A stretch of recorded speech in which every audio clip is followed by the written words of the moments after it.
Assalamualaikum warahmatullahi wabarakatuh.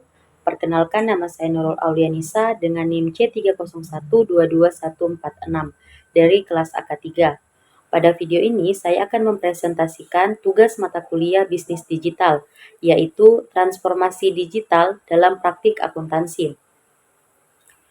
Transformasi digital kini menjadi kebutuhan di era ekonomi modern saat ini. Di bidang akuntansi, ini mencakup penggunaan teknologi seperti cloud computing, AI, hingga blockchain. Teknologi-teknologi ini mengubah cara kerja akuntan dari pencatatan manual menuju otomatisasi, sehingga lebih efisien dan akurat. Salah satu teknologi digital paling berpengaruh saat ini adalah blockchain. Ini adalah sistem pencatatan digital yang aman, transparan, dan tidak bisa diubah. Blockchain memungkinkan pencatatan transaksi secara real-time, tanpa perantara seperti bank, sehingga lebih cepat, hemat biaya, dan lebih aman. Analisis dampak dari penerapan teknologi digital blockchain terhadap proses kerja akuntan, laporan keuangan, efisiensi kerja, dan etika profesi.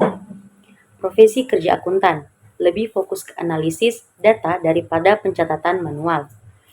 Akurasi laporan keuangan, data lebih valid, minim kesalahan manusia.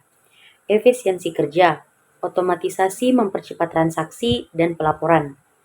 Etika profesi, tantangan baru soal privasi, keamanan data, dan integritas digital.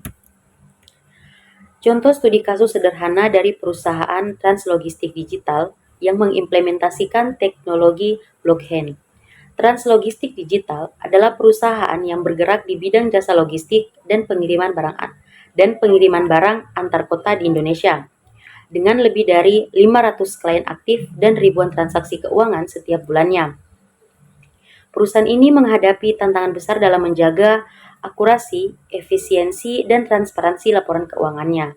Sehingga perusahaan mulai mengimplementasikan sistem akuntansi berbasis blockchain.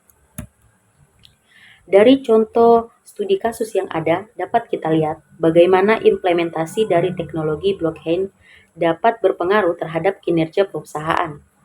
Yang pertama, transparansi dan akuntabilitas. Transaksi tercatat secara real-time dengan jejak audit permanen, memudahkan verifikasi tanpa proses manual. Yang kedua, akurasi laporan keuangan. Pencatatan otomatis dan validasi sistem mengurangi kesalahan, membuat laporan lebih cepat dan akurat. Yang ketiga, ada efisiensi kerja.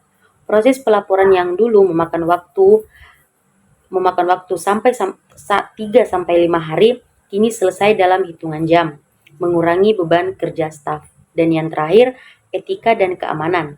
Data transkripsi menjaga privasi meski transparan. Staf dilatih etika digital untuk mencegah penyalahgunaan sistem. Kemudian, implementasi atau penerapan sesuatu hal yang baru seperti digitalisasi pasti akan ada kita jumpai yang namanya peluang maupun tantangannya yang akan dihadapi. Contohnya, pada teknologi digital blockchain ini. Maka dari itu, kita akan melihat dari segi peluang dan segi tantangannya. Dari segi peluang, yang pertama, transparansi dan akuntabilitas tinggi. Yang kedua, jejak audit otomatis. Yang ketiga, efisiensi proses akuntansi. Yang keempat, keamanan data yang lebih stabil. Dan yang terakhir, peningkatan peran strategis akuntan. Kita lihat lagi dari sisi tantangannya. Yang pertama, kurangnya pemahaman dan keahlian teknis, ketidakpastian regulasi dan standar akuntansi digital, serta masalah privasi dan kerahasiaan data. Kesimpulannya, transformasi digital bukan sekedar tren, tetapi kebutuhan akuntan masa kini harus siap dengan keterampilan baru untuk menghadapi tantangan dan manfaatkan peluang dari digitalisasi, terutama teknologi seperti blockchain. Baiklah, itu saja presentasi dari saya. Apabila ada kata saya mohon maaf. Wassalamualaikum warahmatullahi wabarakatuh.